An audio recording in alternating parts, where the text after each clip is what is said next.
Olá, bem-vindos ao meu mini curso sobre Introdução à Mecânica Lagrangiana. Esse é o capítulo 3, onde eu vou apresentar a equação de Euler-Lagrange. Bom, a natureza ela segue um certo princípio. Esse princípio a gente chama de princípio de D'Alembert. O princípio de D'Alembert ele tem a ver com que a natureza ela sempre vai ser extrema. Então, ela sempre vai escolher ou o caminho que minimiza alguma coisa ou que maximiza alguma coisa. Às vezes elas são inversas, uma depende da outra, mas de forma geral a gente tem isso. Alguns exemplos são a gravidade. A gravidade sempre vai puxar as coisas para o menor nível de energia potencial. Então, o menor nível de energia potencial é para baixo. A gravidade não puxa a gente para o lado, ela puxa a gente para baixo. Outro exemplo é que em um circuito elétrico, a corrente sempre vai procurar o caminho de menor resistência. Ela sempre tem preferência por um caminho de menor resistência. Então, esse princípio ele acontece bastante na natureza e a gente pode expressar esse princípio de uma forma relativamente simples. Digamos que a gente tenha dois pontos aleatórios e a gente quer chegar nesse ponto, de um ponto inicial até um ponto secundário, da forma mais eficiente possível. Eficiente em cada termo específico, mas a gente quer chegar nesse ponto aqui da forma mais eficiente possível. Para fazer isso, eu vou traçar uma função e essa função vai ser uma função óptima. Ela é a melhor forma de fazer aquilo. A forma que a natureza vai escolher para fazer aquilo. Mas, obviamente, ela não é a única forma de fazer aquilo.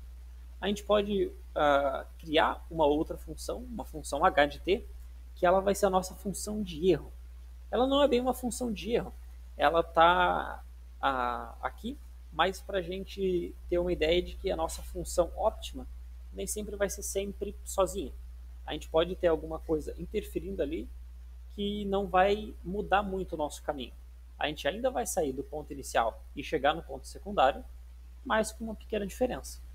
E essa pequena diferença a gente pode multiplicar por um fator k que ele é abstrato. A gente não precisa setar ele logo de fato. A gente pode escolher esse valor.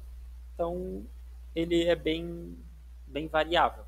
A ideia é que qualquer combinação linear de h com q faça com que a gente chegue do ponto inicial ao ponto final. Então, a gente pode mudar aquela nossa função qzinho para uma função qzão, que vai contar esse erro aqui junto. Então, a ação, que é um princípio muito importante quando a gente está falando de mecânica lagrangiana, é basicamente a integral da lagrangiana. A lagrangiana a gente vai ver no próximo capítulo, no capítulo 4 em específico, mas basicamente a lagrangiana ela é uma função que depende dessa função qzão, a derivada dela e o próprio parâmetro t. Todos esses valores eles são generalizados. Eu não estou trabalhando necessariamente com espaço ou com tempo. Então, isso aqui funciona para um sistema generalizado de coordenadas. Então, a nossa ação é isso aqui. E o princípio de D'Alembert também vai fazer com que algumas restrições surjam nesse sistema. Que restrições são essas? A primeira é que aquela função, tanto em T1 quanto em T2, ela tem que valer zero. Por quê? Se ela não valesse zero, e a gente fosse somar alguma coisa nesses pontos aqui, o valor de qualquer função que não fosse zero aqui, tiraria a gente desse ponto. E a gente quer justamente cair em cima desses dois pontos. Então, tanto em T1 quanto em T2, a nossa função h vale zero. A segunda restrição do sistema que a gente vai ter é que a derivada da ação em relação a k, ela tende a zero. Por quê? Pequenas variações no nosso parâmetro linear não vai afetar o estado do nosso sistema. A gente vai continuar saindo da nossa posição inicial e chegando na nossa posição final. Então, uma pequena mudança na variação do parâmetro linear não afeta o nosso sistema. Bom, como a gente tem esse limite, a gente já sabe o que é a ação, é aquela integral da Lagrangiana, a gente pode substituir aquela integral da Lagrangiana aqui dentro. Fazendo essa substituição, o que a gente tem fica com essa cara aqui.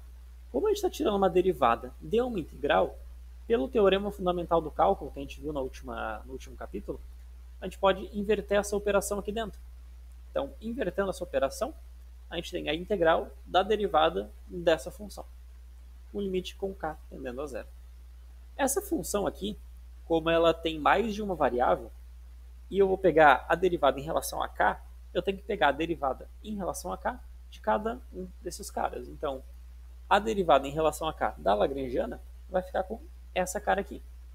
Porém, aqui no final, esse último termo, ele é bem importante, porque a gente está pegando a derivada de t em relação a k. Só que t é o nosso parâmetro independente também. Então, ele não depende de k. Como ele não depende de k, qual que é a variação dele em relação a k? É zero. Então, esse cara aqui sendo zero, zero vezes alguma coisa é zero, a gente pode eliminar esse último termo. O que sobra para a gente são esses termos aqui. Então, como o que sobra para a gente são esses termos aqui, a gente pode dar uma simplificada neles. Por quê? A nossa função Qzão, ela depende de Qzinho e de K e H. Então, quando eu vou pegar a derivada da função em relação a K, bom, a nossa função Qzinho não depende de K, a nossa função óptima, ela não tem aquele parâmetro de erro junto. Então, o que sobra da derivada em relação a K é apenas H. E de forma similar, a derivada de Q' vai ser apenas H', que é dH dt. Substituindo esses caras aqui em cima de volta, a gente tem isso aqui. Assim fica um pouco mais simples. Para resolver esse cara aqui, agora, a gente vai fazer o seguinte. Como a gente tem integral de uma soma de duas funções, a gente pode separar essa soma de duas funções em uma soma de duas integrais. Essas duas integrais a gente vai resolver de forma separada, para ficar um pouco mais simples. Essa primeira integral, com o limite em que k tende a zero, o nosso qzão tende a ser qzinho. Sem aquele parâmetro de erro, quando ele vale zero, a gente só tem a nossa função óptima. Então, esse primeiro termo aqui vai ser apenas dl sobre dqzinho vezes h. A gente pode tirar o limite já dessa primeira parte. Essa segunda parte aqui, porém, a gente vai ter que resolver usando uma regra bem específica do cálculo. A gente vai usar a integral por partes. Essa aqui é a fórmula geral da integral por partes. E para resolver ela, a gente precisa saber quem são esses caras aqui. Quem é u e quem é dv. Olhando para a nossa função aqui, o nosso u pode ser dl sobre dq' e o nosso dv dh dt. Integrando esse cara aqui para chegar em v novamente, a gente tem apenas a função h e o nosso du é a derivada de u. Então, ddt de dl dq'. Aí, substituindo esses valores aqui na nossa regra geral de integração por partes, nós temos isso. Só que esse cara aqui, a gente pode simplificar ele mais ainda. Por quê? Uma das restrições do nosso sistema é que a função h nos pontos t1 e t2, ela tem que valer zero. Como a gente vai calcular essa função h nos pontos t1 e t2, ambos os casos valem zero. Então, esse primeiro termo aqui, ele não existe mais. A gente conseguiu se livrar do nosso limite. Então, se livrando do limite, a função em relação a dq' se torna apenas em relação a dqzinho'. Jogando esse cara aqui de volta lá atrás, a gente tem apenas essas duas integrais. Agora, como a gente não tem o limite já, que estava atrapalhando a gente pode de novo juntar essas duas integrais em uma integral só, que é mais fácil, e separar ou colocar em evidência esse h de t. Com esse h de t em evidência, essa expressão ela fica muito mais simples. Por quê? A gente tem uma integral de um produto de duas funções que é igual a zero. Como a integral de alguma coisa vale zero, o produto desses caras aqui, obviamente, tem que ser zero. Só que h de t ser zero não faz sentido. Ele é uma função que não tem um valor específico. Ele é aquela função que vai dar o caminho um pouco diferente para a nossa função óptima. A gente pode dizer que ele vale zero, também pode dizer que ele não vale. Então, o que faz mais sentido é que essa parte aqui, dentro do parênteses, vala zero. Então, se esse cara aqui vale zero, a gente tem uma regra muito especial. E essa regra muito especial, a gente chama de equação de Euler-Lagrange. A derivada da Lagrangiana em relação a Q, menos a derivada em relação ao T, da derivada da Lagrangiana em relação a dq', vale zero. Essa relação da equação de Euler-Lagrange é uma parte fundamental, muito importante para o cálculo de variações. E é isso que a gente vai usar nos próximos capítulos para resolver alguns problemas da física de uma forma bem simples.